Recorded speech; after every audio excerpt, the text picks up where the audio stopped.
ካፕከት የምንለው አሁን ላይ በጣም ፖፑላር የሆነና ለቪዲዮ ኤዲቲንግ ሶፍትዌር በተለይ ለጀማሪዎች በጣም ቀላል የሆነ ነው። ስለዚህ በዚህ ቪዲዮ የማሳያችሁ ኮምፒውተራችሁ ላይ እንዴት አድርጋችሁ ዳውንሎድ እንደምታደርጉና ከዛ ዳውንሎድ ካደረጋችሁ በኋላ ደግሞ እንዴት አድርገን ኢንስታል እንደምናደርግ በቀላል መንገድ አሳያችኋለሁ።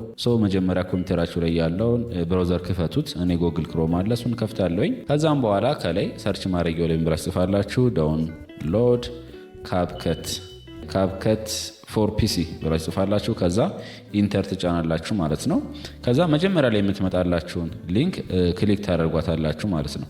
እኛ ማውረድ የምንፈልገው ለኮምፒውተራችን ነው።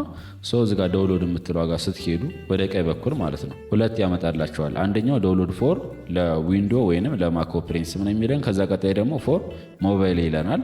እኛ ለኮምፒውተር ስለሆነ የምንፈልገው እችኛዋን ክሊክ አድርጋለሁ ማለት ነው። ከዛ እንደምትመለከቱት ዳውንሎድ አድርጎ ጨርሶልናል። እችኛዋን ክሊክ ላድርግና ወደ ዳውንሎድ አድርገበት ሊሄድ ይሄው እንደምትመለከቱት። አሁን ደግሞ እንዴት አድርገን ኢንስታል እንደምናደርግ አሳያችኋለሁ። ራይት ክሊክ ታደርጉና ለው ላይ ኦፕን ነው የምትሉት። ከዛ የስ የምትለዋን ትጫናላችሁ።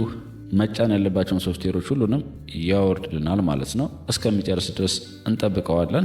ሞላ ቤተሰብ ኤንዌስ ቤተሰብ ያው ኢንስታል አድርጎ ጨርሶልናል። ከዛ ኮንፊርም የምትለውን እንጫንና ቤተሰብ በዚህ መንገድ ዳውንሎድ አድርገን ኢንስታል አድርገን ጨርሰናል። ቪዲዮን ከወደዳችሁት ላይክ አድርጉት። እንዲሁም ለቻናሉ አዲስ ከሆናችሁ ሰብስክራይብ በማድረግ ቤተሰብ ይሁኑ። ጉድባይ